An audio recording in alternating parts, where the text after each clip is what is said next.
vatandaşlar. Şarkı Türkistan sürgünde hükümeti televiziyasının haberler programısına görüşlerine kısmen karşıladınız. Parent Tour'ның 10 may günü Xitayning Şarkı Türkistan'ni kontrol qilishi, Xitoy hukumatining saxtalik qilib terrorlikqa qarshi kurash qilish bahanasi bilan Şarkı Türkistan'da irqiy qirg'inchilik va ishg'oliyat yurgizish strategiyasidan iborat degan temada e'lon qilingan xabarda aytilishicha, Yerusalim pochtasining xabariga qaraganda, Xitoyning asosiy maqsadi Şarkı Türkistan'dagi Uyg'ur va boshqa Turkiya xalqlarini butunlay yo'qotish orqali Şarkı Türkistan'ni o'zining ayrilmas bir tarkibiy qismi qilib olish. Xitoy prezidenti Xi Jinping Xitoyning milliy gullanishini qo'lga keltirish siyosatini yo'lga qo'ygandan keyin Sharqi Turkistondagi turk xalqi ustidan qabih jinoyatlarni yurgizdi. 3 milliondan ortiq Uyg'ur, Qirg'iz, Qozoq qatorliq Turkiya xalqlarini jazo lagerlariga qamadi va majburiy tug'mas qilib o'tish, homilasini majburiy tushirib o'tish, majburiy emgakka selish, bosqinchilik, tajovuz qilish qatorliq chekidan oshgan qabih vositalar bilan irqiy qirg'inchilik yurgizdi. Xitoy Sharq Turkistonga taraqqiyot va zamoniylashtirish ilib kelganligini aytadi. Amaliyotda irqiy qirg'inchilik, ishg'ol qilish va mustamlika siyosatini kuchaytirib, bu harakatdan foydalanadi. Nurg'ulg'an Uyg'ur va boshqa Turkiya xalq chatga qiqilish va nomrodlikning azobini tortsa, nurg'unlari Xitoyning shirkatlarida majburiy emgakka selinadi. Amerika hukumati Xitoyning Sharq Turkistonda yurgizayotgan qilmishlarini irqiy qirg'inchilik deb bekitdi. Xitoy hukumati yer shari terrorlikqa qarshi turishni suiiste'mol qilib, turk xalqining erkinlik va o'z taqdirini o'zi belgilash, ya'ni mustaqillik ko'rishini bo'lgunchilik deb atadi. Ularning dindagi taqvodorligini oshqunliq, shundaqla tinchlik namoyishini o'z ichiga olgan Xitoyning Sharq Turkiston ishg'oliyatiga va mustamlikasiga qarshi barliq qarshiliklarni terrorizm deb jakarladi. Xitoy hukumati yanada Sharq Turkistonning Xitoyning ayrilmas bir qismi ekanligini o'ttirg'a qo'ydi. Ammo Sharq Turkiston azaldan Xitoyning bir qismi emas. Sharq Turkistonda yashaydigan turk xalqlarining mustaqillik tarixi uzun. Yerusalim pochtasi gazetining bayon qilishicha, Xitoy hukumati hozirgacha Sharq Turkistonda sodir qilgan jinoyatlarga qarata mustaqil xalqaro tekshirishni rad qilgan.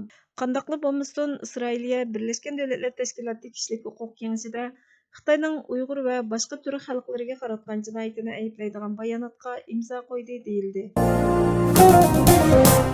İsrail vaqti to'ri 9 may kuni e'lon qilgan Amerika Isroiliya tur shirkati Xitoy keng ko'lamda qo'llagan sanoat josuslik halqasini ochdi degan xabarida Cyber Reason'ning aytishicha, bu guruhga tor tahdidi sohasidagi eng mo'l usulliq ishchan guruhi bo'lib, 3 qit'adagi o'nlagan texnika va ishlab chiqarish shirkatlarini nishonlagan.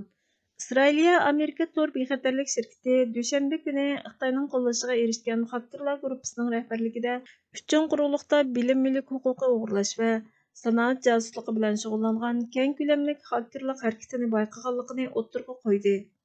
Tel Aviv, London va Tokioda ish bajarish o'rni bo'lgan bosh shtabi Bostonga joylashgan Cyber Reason'ning aytishicha, bu guruhga murakkab usullarni qo'llangan bo'lib, Amerika, Yevropa va Osiyodagi texnika va ishlab chiqarish shirkatlarini nishonlab, sezgir shaxsiy uchurlarni o'g'irlagan. Cyber Reason'ning yuqori darajalik direktori va tahdid tadqiqotining mas'uli Asaf Dahan İsrailiya vaqti gazetiga bu guruhning Xitoyning manfaati uchun xizmat qiladigan tor tahdidi sohasidagi eng mo'l usulliq ishchan guruh ekanligini aytdi.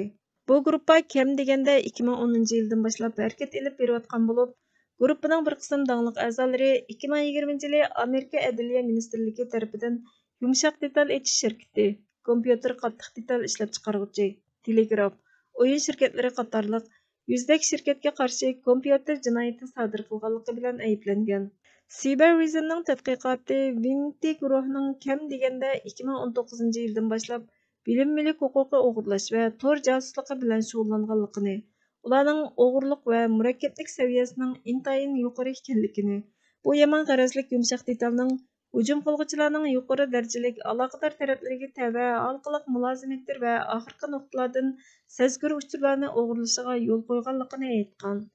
Cyber Reason Federal tekshirish idorasi va Adliya ministrligiga o'zining tadqiqoti to'g'risida ma'lumot berganligini aytdi deyildi.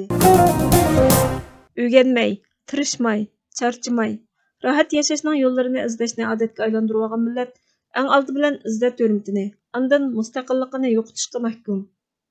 Biz uchun mustaqillik yoki o'lim bor. Ammo do'stlar, biz o'lmaymiz. Mustaqilligimizni saqlab yashaymiz. Millatimizni mustaqil ko'rganligimizdan Her vaqt xushal bo'limiz deydi Mustafa Kemal Atatürk. Biz uchunmi birla tanlash bor. Sharaf, g'urur, insonlik nomusini saqlab yashash uchun mustaqillik yo'lida harmay talmay izchil tirishchanlik ko'rsatish. Buningda durustlik, fidokorlik, chidam, tavranmas iroda, qat'iy ishonch kam bo'lsa bo'lmaydigan omillardir.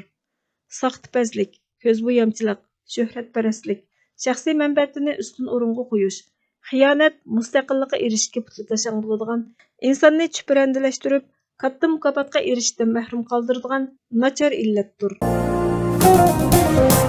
Hürmetli görürmenler, xabarlarımızdan kökünanlar için köp rahmet.